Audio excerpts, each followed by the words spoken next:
الحمد لله العالمين ملء السماوات وملء الأرض وملء ما شئت من شيء بعد، والصلاة والسلام على محمد طب القلوب ودوائها وعافية الأبدان وشفائها ونور الأبصار وضيائها وعلى آله وصحبه وسلم. أما بعد، د خلفاء راشدين رضي الله تعالى عنهم أجمعين د سیرت دویمه برخه. په تیره برخه کې مو د ابوبکر صدیق رضی الله عنه بیان تر دې ځای پر رسولی و چې د شجاعت او دلاوري مو بیانوله. ابوبکر صدیق رضی الله عنه په بدن باندې ضعیف او دنګر سړی و، مګر په حق کې قوي او ثابت و. د الله جل جلاله د دین په لار کې په هیڅ چا پروا نه کېده. یو وخت حضرت علي ابن ابي طالب رضی الله عنه د خپل خلافت په وخت کې د خلکو سپښتنه وکوله او وی ویل چې تاسو ووایاست چې څوک تر ټولو خلکو ډیر شجاع او دلاور دی. خلکو وویل چې ته یا امیر المؤمنین. در رضی الله عنه وویل چې یا تر ټولو خلکو شجاع او دلاور ابوبکر صدیق رضی الله عنه دی، ځکه د بدر په ورځ موږ د رسول صلی الله علیه وسلم د لپاره عریش یا منا جوړه کړه، او بیا مو وویل چې د رسول صلی الله علیه وسلم د ساتنې لپاره به څوک په دغه عریش کې د دې لپاره ودرېږي چې رسول صلی الله علیه وسلم د مشرکانو څخه وساتي. په والله هیڅوک نو سره د مخه بیل ابوبکر صدیق رضی الله عنه چې توره په لاس کې و او د رسول صلی الله علیه وسلم سره ولاړ و. د مشرکانو څخه چې به هر چا دا اراده وکوله چې رسول صلی الله علیه وسلم ته ورتیر سي، د رضی الله عنه به حمله پر کوله او مخه بنیوله. تاسو ته معلومه ده چې د بدر په ورځ د مشرکانو شمیر تقریبا 1000 نفر وو او مسلمانان تر 300 نفر لږ زیات ول، او د مشرکانو اساسي او اصلي مقصد رسول صلی الله علیه وسلم وو. نو هر څوک چې د رسول صلی الله علیه وسلم سره په عریش یا منا کې ملګری وي، هغه څوک د مرګ سره مخامخ دی. او په دغه ورځ دغه پیدایي او سرشندونکی نفر حضرت ابوبکر صدیق رضی الله عنه. حضرت علي رضی الله عنه نور هم وویل ما په مکه مکرمه کې رسول صلی الله علیه وسلم ولیدی چې مشرکان پر راګرځېدلي ول، یو د یوې خوا او بل د بلې خوا په سکانو او په چخلاخو وهي، او دغه ورته ویل چې ته هغه څوک یې چې د زموږ الهه یو الهه ګرځوي. حضرت علي رضی الله عنه وایي چې موږ د لیر څخه ورته کتل، والله زموږ څخه هیڅوک نه ورلی او نه ورنږدې کېدلی سوی بیل ابوبکر صدیق رضی الله عنه په تلوار سره هلته ورلی، یو طرف ته پرې وهي او بلې طرف ته، او دغه به ویل چې تاسو یو څوک پر دې خبره باندې وژنئ چې هغه وایي زما رب الله دی، څو په دې پرې وهلو کې ځان او رسول صلی الله علیه وسلم ته ورسوي. مشرکانو رسول صلی الله علیه وسلم پرېښوی او پر ابوبکر صدیق رضی الله عنه راواچول. ابوبکر صدیق رضی الله عنه د کفارو د طرفه ډیر سخت ووژل شو، خلک پکښې غورځېدل. عتبه ابن ربیعه ورنږدې شو، د ابوبکر صدیق رضی الله عنه پر جګر باندې کښېنستی، خپله چوټه یې ورته ونیوله، پر مخ یې په وهی، څو مخ یې تر داسې اندازې وپړسېدی چې پزه یې په مخ کې نه معلومېدله او د مخه څخه یې وینې را بهېدلې. د هغه وخت چوټې وې چې د میخو به ډکې وې او هره یوه یې 2 کیلو وه، تر څو چې ابوبکر صدیق رضی الله عنه بېهوشه او بېسده پروت و. بیا نو بنو تمیم چې د ابوبکر رضی الله عنه قبیله وه، داراله او ابوبکر صدیق رضی الله عنه په یو پټو کې واخیستی او د ده رضی الله عنه کور ته یوړی، او د ده په مرګ کې چا شک نه درلودی، خو ده د ورځې په اخر کې خبرې وکولې. او اوله خبره یې دا وه چې رسول صلی الله علیه وسلم څنګه دی. حاضرینو کسانو خبره واړوله او بیا د ده مور ته چې ام الخیر ورته ویل کېدل و هغې ته ورږغ کړل چې دا ام الخیر تر دې وخته نه وه مسلمانه سوې. ورته ویې ویل چې د خوړلو یا د څښلو دپاره یو شی ورکړه. مور یې چې ورته راله او ورسره یوازې سوه. ابوبکر صدیق رضی الله عنه دغه وایي رسول صلی الله علیه وسلم څنګه دی او څه وکول. مور یې وویل آیا تر اوسه دې لا نه دی هېر کړی؟ تر اوسه لا یاده یې؟ ده رضی الله عنه وویل والله نه به څه وخورم او نه به څه وڅښم تر څو چې د رسول صلی الله علیه وسلم د طرفه مطمئن نسم. مور یې وویل ستا په صاحب او په ملګري نه یم خبر. ابوبکر صدیق رضی الله عنه وویل چې ورسه ام جمیل بنت الخطاب ته ورسه او د رسول صلی الله علیه وسلم د حال پوښتنه ځینې وکوه. د ابوبکر صدیق رضی الله عنه مور ام جمیل ته ورله چې دا ام جمیل فاطمه بنت الخطاب نومېدله چې د عمر صاحب خور ده، او ورته ویل چې ابوبکر د محمد ابن عبد الله د حال پوښتنه درڅخه کوي. ام جمیل چې خپل اسلام یې پټوی ول نه ابوبکر پیژنه نه محمد ابن عبد الله، او که دې خوښه وي چې ستا زوی ته درسره ولاړ سم درسره ولاړ. ام جمیل د ابوبکر صدیق رضی الله عنه د مور سره روانه شو څو ابوبکر ته راورسېدل ویل دل چې ابوبکر صدیق رضی الله عنه ټپي او زخمی پروت دی نو دا ور نږدې شو او په چغو سره نارې کې والله هغه قوم چې ستا سره داسې کار کړی دی هغه د فسق او د کفر اهل دي او زه امید لرم چې الله جل جلاله به د هغو څخه ستا بدله او انتقام واخلي ابوبکر رضی الله عنه وویل د رسول صلی الله علیه وسلم څه حال دی او څنګه دی ام جمیل وویل دغه ستا مور یې اوري ابوبکر وویل پروا نه لري دا زما مور ده ام جمیل وویل هغه جوړ او روغ دی ول چیرې دی ام جمیل ورته وویل د ابن ارقم په کور کې دی ابوبکر رضی الله عنه وویل والله نه به خواړه وخورم او نه به شی وچښم تر څو چې رسول صلی الله علیه وسلم ته نه ورغلی هغه وویل چې ته لږ انتظار وکړه چې ته هم یو څه آرام شې او خلک به هم سره ننوځي کورو ته به ولاړ شي ام جمیل وایي چې پس له څه وخته چې ښه تاریکه شوه او خلک خپلو کورو ته ولاړل ابوبکر چې د تګ قدرت یې نه درلودی د تللو نه و د ضعف د لاسه داسې سوی و چې یو ګام یې نه سو اخیستلی هغه مو د کوره څخه راویستی چې زموږ دوه په مابینځ کې روانو او تکیه پر موږ کړې وه هلته رسول صلی الله علیه وسلم ته ورغلو چې رسول صلی الله علیه وسلم په دې وخت کې په دار ارقم کې و کله چې رسول صلی الله علیه وسلم ابوبکر صدیق ولیدی چې په دغه زخمی حالت کې دی نو د رحم او د شفقت په سبب ورسره ولاړ شو په غیږ کې ونیوی ابوبکر صدیق رضی الله عنه چې د رسول صلی الله علیه وسلم شفقت او مهرباني ولیدله د هغه د تسلی لپاره وویل یا رسول الله نور څه نه دی راسوي فقط دغه مخ مې خوش شوی دی رسول صلی الله علیه وسلم دعا ورته وکوله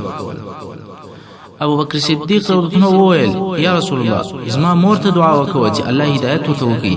رسول صلی الله علیه وسلم وفرمایل اللهم اهدي ام ابي بکر الهي د ابوبکر مور ته هدایت وکړي د ابوبکر صدیق رضی الله عنه مور چې دالته ولاړه سمدستي وویل اشهد ان لا اله الا الله واشهد ان محمد رسول الله داسې نور هم د رسول صلی الله علیه وسلم دپاره ډیر د خطر ځایونه راغلي دي چې ابوبکر صدیق رضی الله عنه به ځان ورسوي د احد او د حنین په ورځ باندې چې ډیرو مسلمانانو تیښته اختیار کړه ابوبکر صدیق رضی الله عنه د رسول صلی الله علیه وسلم سره ثابت ولاړ ابن عساکر د ابن سیرین رحمه الله څخه روایت کوي چې عبدالرحمن ابن ابوبکر چې د ابوبکر رضی الله عنه زوی دی د بدر په ورځ باندې د مشرکانو ملګری و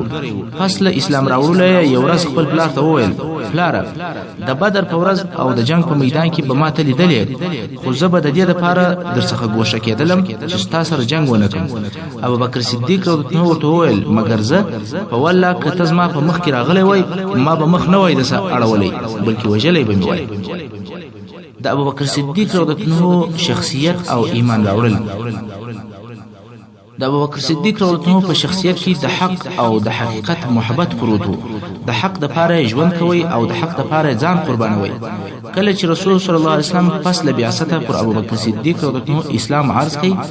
د رضی الله عنه بلا تردد مسلمان شو او د شهادت کلمې وویلې دا ځکه چې د رسول صلی الله علیه وسلم په شخصیت کې حق او حقیقت ولیدي نو خپل ځان او خپل مال خپل کورنۍ او خپل اولاد د هغه لپاره قربان کړ کله چې رسول صلی الله علیه وسلم ورفیق اعلی ته رحلت وکوي بیا هم ابوبکر صدیق رضی الله عنه دغه تاریخ حقیقت په ښکارا ډول سره قبول کړي دا ځکه چې د رضی الله عنه پر ټولو تصرفاتو حق او حقیقت حاکم و هغه وخت چې رسول صلی الله علیه وسلم حیات او د حق چلونکی وو د رضی الله عنه چې هر څه درلودل تر رسول صلی الله علیه وسلم قربانول او بیا چې رسول صلی الله علیه وسلم رحلت وکوي بیا هم د رضی الله عنه پر هغه حق او د رسول صلی الله علیه وسلم پر متابعت باندې ثابت پاتې شو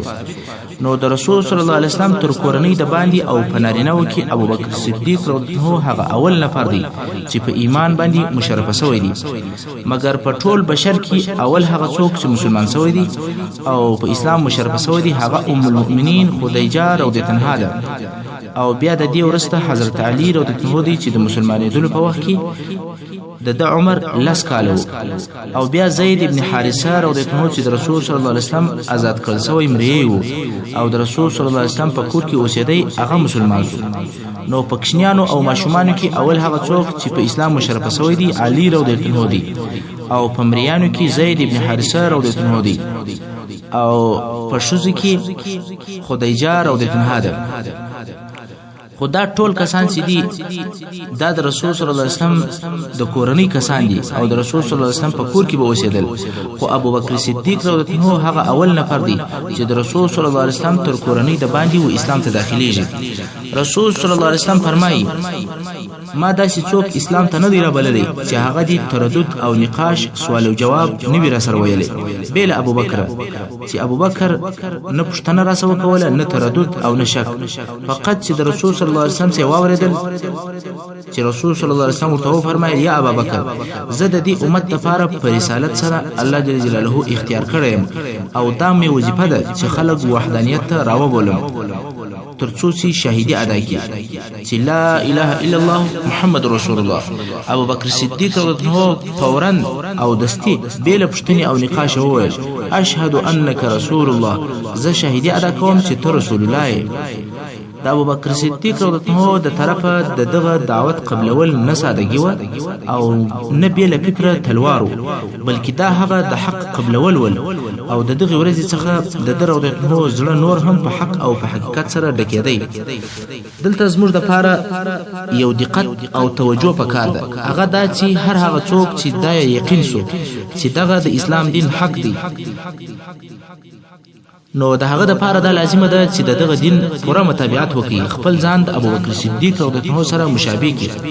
تاسو ته معلومه ده چې ابو بکر صدیق رضی الله عنه په ډیرو المنزو او ډیرو روزو ترموز نه دی د مخسول بلکې هغه د مخې کېدلو لپاره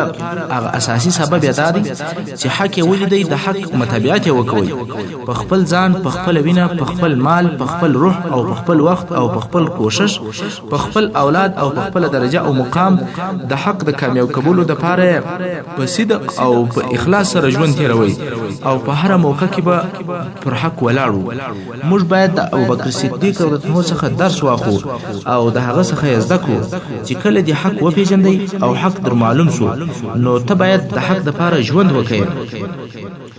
ابو بکر صدیق رضی الله عنه چې د اسلام په حق له دغه څو کلمې د رسول صلی الله علیه وسلم څخه واورېدل یوازې دا نه چې مسلمان شو بلکې سمدستي په دعوت باندې هم شروع وکوله او نور خلک هم اسلام ته دعوتول د هغو کسانو د جملې څخه چې د اسلام په شروع کې د ابوبکر صدیق رضی الله عنه په دعوت باندې مسلمانان شوي دي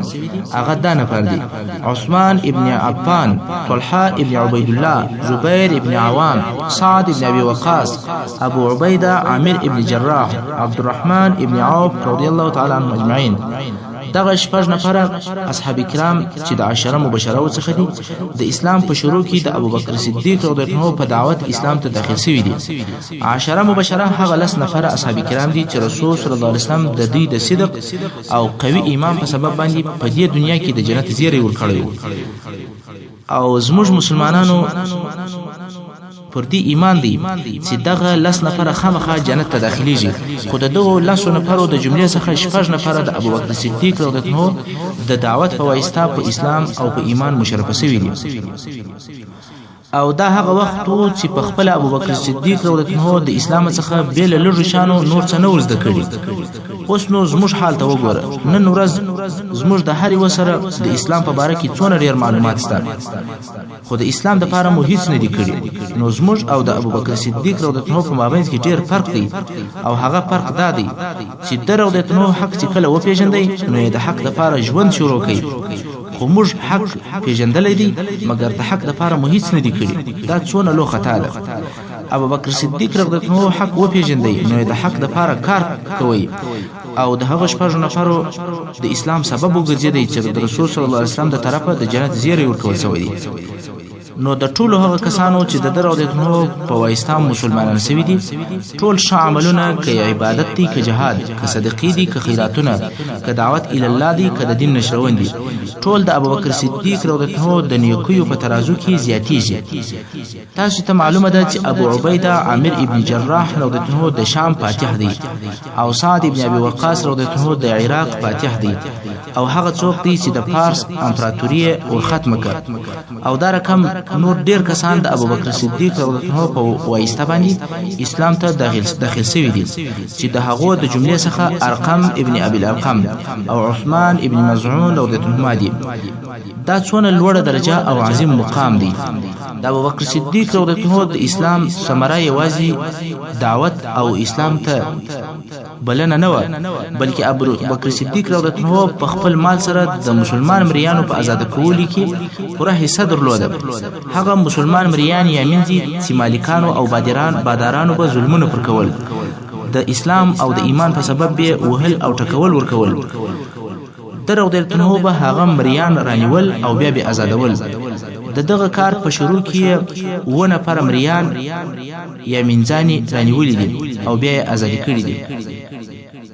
چې د هغې جملې څخه یو هم حضرت بلال ابن رباح رضی الله عنه دی. هغه بلال چې امیہ ابن خلف مالک او بادارو او د مسلمانېدلو په سبب قسم عذابونه وهل او ټکول ورکول. یو ورځ ابوبکر صدیق رضی الله عنه پر لارې باندې تیرېدی، وی لیدل چې امیہ او بلال رضی الله عنه ته وهل او عذابونه ورکوي. نو امیہ ته وویل آیا پر دغه مسکین باندې رحم نه کوې؟ امیہ وویل چې ته رحم پر وکوه، یعنی را سره یې. ابوبکر صدیق رضی الله عنه وویل هو په څو دی؟ امیہ وویل د سرو زرو په نه اوقیه. ابوبکر صدیق وویل چې زما شو. امیہ ابن خلف وویل ولواخه. خو د دې دپاره چې د بلال رضی الله عنه قدر ورکم او ورلږ کړي، نو امیہ وخندل او ویل یا ابوبکر ته پوهېږې که تا ویلي وای چې د یوې اوقیې تر څلورمې حصې په زیات یې نه غواړم لا به ما درکړی. خو ابوبکر صدیق رضی الله عنه ورته وویل په والله که تا د سرو زرو 100 اوقیه راڅخه غوښتې وای ما به درکړي وای او دی به مې څخه اخیستی وای. نو ابوبکر صدیق رضی الله عنه د امیہ ابن خلف څخه بلال رضی الله عنه رانیوي او بیا آزاد کړي. حضرت عمر فاروق رضی الله عنه فرمایل ابوبکر سیدنا و اطلق سیدنا، یعنی ابوبکر زموږ سردار دی او زموږ سردار آزاد کړي، چې مقصد بلال رضی الله عنه. د هغو کسانو د جملې څخه چې ابوبکر صدیق رضی الله عنه آزاد کړي دي عامر ابن فهیره او زنیره او ام عبس النهدیه او د دې لور د ابن عمر ابن مؤمل منزه او نور داسې ډیر مسلمانان شته چې د کفارو سره بمریان ول. د رضی الله عنه بیا رانیول او آزادول دي. چیرې چې به یو مظلومه منزه یا یو ضعیفه مریی به و، د رضی الله عنه به رانیوي او بیا به آزادوي. تر داسې اندازې چې د مکې مکرمې په مشرکانو کې داسې اوازه خپره سوه چې ابوبکر صدیق رضی الله عنه د مریانو په آزادولو کې بې اندازې مال مصرفوي. نو که به د یو چا سره مالي مشکلات پیدا سول یا به د ډیرو پیسو تمه سوه، نو به یې پر خپل مسلمان مری باندې د دې دپاره عذاب سخت او ډیر کوي چې ابوبکر صدیق رضی الله عنه جن رانیسي. او د رضی الله عنه هم د دغو مریانو په رانیولو کې هیڅ ځنډ او تاخیر نه کوي. ابوبکر صدیق رضی الله عنه د جاهلیت په عصر او په زمانه کې د رحیم او مهربانه زړه خاوند و. د په ټول تاریخ کې نه دي ذکر شوي چې د رضی الله عنه د یو چا سره جنگ کړی وي، یا دی یو چا تشکنځل کړی وي، یا دی یو څوک پسپکه یاد کړی وي، یا دی د یو چا پر همت او پر غیرت باندې بد ویلی وي، یا دی خپل مال او جاه سره بخل کړی وي. کله چې مسلمان سو، هغه د فطرت یا فطرتي صداقت چې د په خټه کې الله جل جلاله ایښی و، و هغه ته دغه دینی صداقت هم ورزیات سو، نو ځکه صدیق زنجور سو. یو ورځ د ابوبکر صدیق رضی الله عنه پلار د ملامتیا پر قسم ورته وویل زوی ته دغه ضعیف مریان رانیسي او آزادوي، خو د دوی پر ځای به د قوي کسان رانیول، هغه به د آزادول چې بیا به ستا کومک کولی. ابوبکر رضی الله عنه په جواب کې ورته وویل پلاره زه دغه کار د الله د رضا دپاره کوم، نه د ځان د کومک دپاره.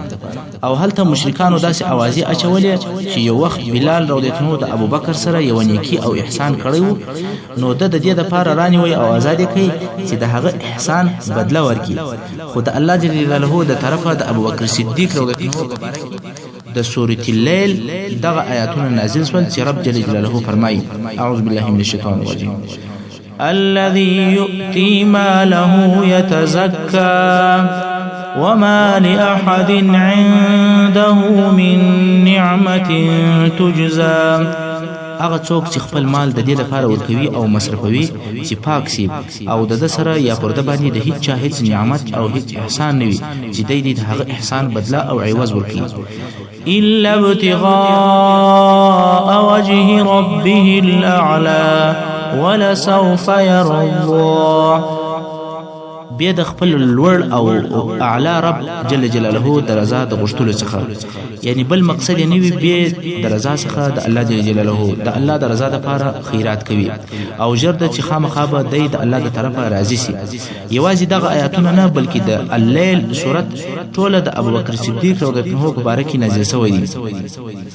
دا چې درو درته دغه ضعیف منځي او مریان فقط د هغو د ذوق او د مظلومیت په سبب د الله جل جلاله د رضا لپاره آزادول او خپل هیڅ مقصد او غرض نه درلودي او خپل مال د رسول صلی الله علیه وسلم لپاره مصرفوي نو الله جل جلاله فرمایي ډیر ژر به د الله جل جلاله د طرفه په جنت او د الله په لقا سره راضي سي خو د آیاتو مضمون عام دي کنن ورځ هم یو څوک بیل خپل شخصي ګټه بیل خپل خودي ګټو څخه د الله د رضا لپاره خپل مال د خیر په کارو کې مصرفوي هغه دې مطمئن ووسی چې الله جل جلاله خامخا هغه څوک په جنت سره راضي کوي دغه نیک عمل په مقابل کې چې د خاص د الله د رضا لپاره کوي د هغه تر شای خپل فائدہ نوي سنجولې الله به په آخرت کې راضي کوي د الله جل جلاله پر وعده باندې د صدیق رضی الله عنه پورا ایمان چې دا هغه په باره کې د یو قصه واوري کله چې پارسیانو چې مجوسیان ول او رومیانو ته چې مسیحیان ول په خپل مابینځي جنگو کې شدیده او سخته ماته او شکست ورکړ د مکه مکرمه مشرکان په دې سبب چې دوی او پارسیان په دین کې سره نږدې ول ډیر خوشاله شول په دغه وخت کې د الله جل جلاله دا قول نازل شو چې په سورۃ الروم کې فرمایي اعوذ بالله من الشیطان الرجیم الف لام میم غلبت الروم في أدنى الأرض وهم من بعد غلبهم سيغلبون في بضع سنين لله الأمر من قبل ومن بعد ويومئذ يفرح المؤمنون بنصر الله ينصر من يشاء وهو العزيز الرحيم یعنی عربو ته په نږدې مځکه کې یا په کښته مځکه کې روم مغلوب شو او دغه رومیان به د دوی تر دغه مغلوبیت وروسته په څو کلو کې بیرته په پارسیانو غالب شي حکم او امر د مخه تر هغه چې پارس پر روم کامیاب شي او وروسته تر هغه چې روم پر پارس کامیاب شي خالص الله لري او دغه د رومیانو د کامیابی په ورځ به مؤمنان د الله جل جلاله په نصرت خوشاله شي د الله جل جلاله د هغه چا سره مرسته او کومک ملګری دی چې اراده یې وي او هم دغه الله جل جلاله غالب او قوي دي او هم ډیر رحم کوونکی دي د مبارک آیاتو د ترجمه د فوهیدلو لپاره به اول هغه قصه درته بیان سي کما چې دغه آیاتونه د هغه واقعي په اړه کې نازل شوي دي نو به د آیاتو په ترجمه باندې په ډیر اساني سره وپوهیږو په دغه مکرمه آیاتو کې قران مجید یو عجيبه پیشګویی کړې ده چې د قران مجید پر صداقت او پر حقانیت باندې لوی دلیل دی صدا سی و د هغه زمانه د مځکی د مخ دوی لوی بچی چې پارس او روم وي د ډیر کلو څخه په خپل مابین کې جنگونه ول په ډیرو شدید جنگو سره اخته ول په فخوا کې به هم اهل مکه یا مشرکانو ته د پارس او د روم د جنگو خبرونه رسیدل خو د نبوت او د اسلام د دعوت په وخت کې دغه د جنگو خبرو د اهل مکه په زړه کې یو بل شکل او خاص علاقه پیدا کړ د پارس آتش پرستانو د دین د نږدېوالي په سبب د مکه مکرمه بت پرستان د ځان ډله بلل او بالمقابل د روم نصاراو بیا مسلمانان خپل بلل ځکه چې دواړه اهل کتاب دي او د دواړو دین آسماني دي نو کله چې به د پارسیانو د غالب کېدلو خبر را ورسېدی د مکه مکرمه مشرکان به خوشاله شول او ویل به و مسلمانانو ته چې موږ به هم دغه رقم پر تاسو غالب شو مسلمانان به هم په دغه خبرو او په واقعو باندې ظاهرېدل او ویل به چې نصارا چې اهل کتاب دي ولې د آتش پرستو مجوسانو په مقابل کې شکست خوري چې موږ ته دغه مشرکان پیغورونه راکوي. خو په 1414 عیسوي کال کې چې د رسول صلی الله علیه وسلم د بعثت 15 کال تیر شوی ول، فارسیانو و رومیانو ته ډیره سخته او شدیده ماته ورکړه او د روم د قیصر څخه ډیر ځایونه ونیول. حتی په خپل هرقل یا قیصر هغه هم په قسطنطنیه کې چې اوس استنبول ورته ویل کېږي محاصره او قلابند شو. د رومیانو پایتخت تر خطر لاندې شو. ډیر لوی اسقفان یا ووژل شول یا بندي ونیول شول. د بیت المقدس څخه د نصاراو ډیر لوی او مقدس صلیب د ایرانی فاتحانو لاس ته ورغلی. د روم د قیصر عزت او اقتدار بالکل ختم شو او د منځه ولاړی. په ظاهره خدا سي هیڅ دلیل او علامه نه و موجوده چې رومیان دي بیا دونه قوت او طاقت پیدا کړي چې د پارسیانو په مقابل کې دي سر راپورته کړي. نو د دغه حالاتو او اخبارو په لیدلو او په اوریدلو سره به د مکه مکرمه مشرکان ډیر خوشاله ول. مسلمانانو ته به پیغورونه ورکول او زهیرول به. په دغه وخت کې قران مجید د ظاهري اسباب څخه مخالف یو داسې اعلان او بیان وکوي چې یوازې دا نه چې د منکر مشرکانو هیڅ زړه ته نه لویدل، بلکې عقلي دلایل هم دا نه منله چې داسې کار دی پیښ شي. لکه قرآن مجید چې وایي چې هغه دغه مبارک آیاتونه وایي چې موږ مخکې درته تلاوت او ترجمه کړو او ته یې واري بیا دغه آیاتونه او ترجمه واوره. نو ابوبکر صدیق رضی الله عنه دغه آیاتو تر اوریدلو وروسته د هغه خپل قوي ایمان او کامل عقیده په سبب چې د الله جل جلاله پر وعده درلوده د مشرک قریشو په مابین کې بغرزیدي او هغه ته ویل چې تاسو د پارسیانو په کامیاب کېدلو باندې مخ خوشاله کیږئ ځکه رومیان به بیرته پر پارسیانو کامیاب شي. ابی ابن خلف چې مشرک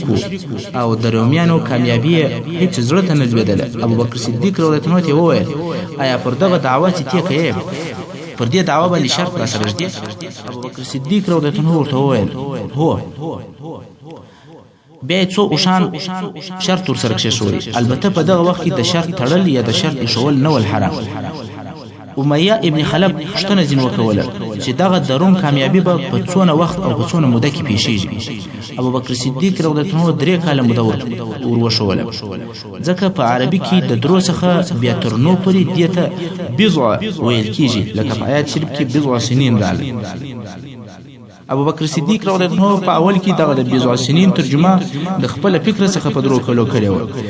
نو د کفارو سره شرط پر د درو کلو کې شوی، مګر بیا د رسول صلی الله علیه وسلم په لارښوونه سره د بضع سنین ترجمه په 9 کلو سره وکوله.